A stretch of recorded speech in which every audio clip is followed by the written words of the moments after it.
ذہین بادشاہ بہت مدت پہلے دور دراز کے ایک ملک میں یہ قاعدہ تھا کہ اس ملک کے لوگ ہر سال اپنا بادشاہ تبدیل کرتے تھے۔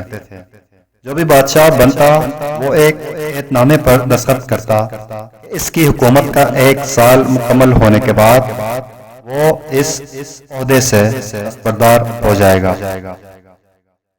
اور اسے ایک دور دراز جزیرے پر چھوڑ دیا جائے گا جہاں سے وہ کبھی واپس نہیں آ سکے گا۔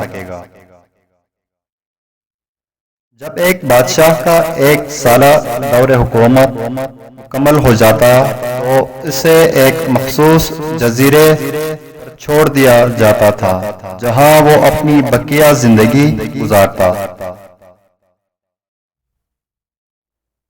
اس موقع پر اس بادشاہ کو بہترین لباس پہنایا جاتا اور ہاتھی پر بٹھا کر اسے پورے ملک کا الوداعی سفر کروایا جاتا جہاں وہ سب لوگوں کو آخری بار خیرباد کہتا۔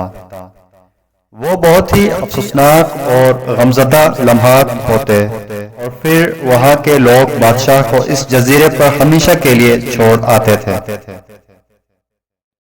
ایک مرتبہ لوگ اپنے پرانے بادشاہ کو جزیرے پر چھوڑ کر واپس آ رہے تھے کہ انہوں نے ایک ایسا سمندری جہاز دیکھا جو کچھ دیر پہلے ہی تباہ ہوا تھا اور ایک نوجوان شخص نے خود کو بچانے کے لیے لکڑی کے ایک تختے کا سہارا لے رکھا تھا چونکہ ان لوگوں کو ایک نئے بادشاہ کی بھی تلاش تھی، لہذا انہوں نے اس نوجوان شخص کو اپنی کشتی میں بٹھا لیا اور اپنے ملک لے آئے اور اس سے 1 سال کی حکومت کرنے کی درخواست کی۔ پہلے تو وہ نوجوان نہ مانا لیکن پھر وہ 1 سال کے لیے بادشاہ بننے پر رضامند ہو گیا۔ وہاں کے لوگوں نے اسے بادشاہت کے تمام اصول اور طریقے سمجھا دیے اور یہ بھی بتایا کہ 1 سال کے بعد وہ اسے فلاں مخصوص جزیرے پر چھوڑائیں گے۔ بادشاہت کے تیسرے دن ہی اس نوجوان بادشاہ نے اپنے وزیر سے کہا، مجھے وہ جگہ دکھائی جائے جہاں گزشتہ تمام بادشاہوں کو بھیجا گیا تھا۔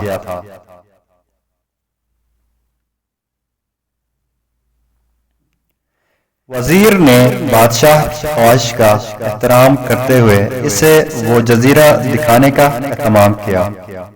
وہ جزیرہ مکمل طور پر جنگل تھا اور جنگلی جانوروں سے بھرا ہوا تھا۔ ان جانوروں کی آوازیں جزیرے کے باہر تک سنائی دے رہی تھی۔ بادشاہ جائزہ لینے کے لیے تھوڑا سا جنگل کے اندر گیا اور وہاں سے پچھلے تمام بادشاہوں کے ڈھانچے پڑے ہوئے نظر آئے۔ وہ سمجھ گیا کہ بہت جلد اس کا بھی یہی حال ہوگا اور جنگلی جانور اس کو چیر پھاڑ کر کھا جائیں گے۔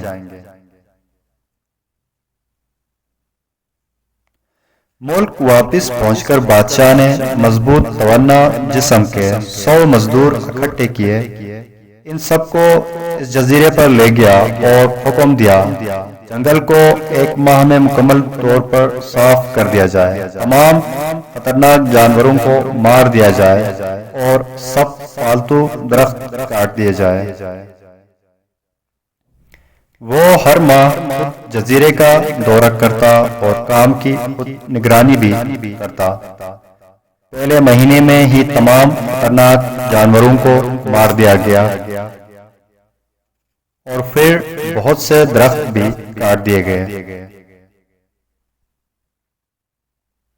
دوسرے ماہ تک جزیرہ مکمل طور پر صاف ہو چکا تھا۔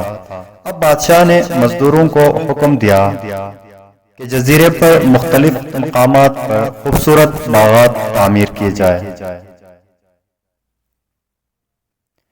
وہ اپنے ساتھ مختلف پالتو جانور مثلاً مرغیاں، گائے، بھینسیں، بطخیں اور بھیڑیں وغیرہ بھی جزیرے میں منتقل کرتا رہا۔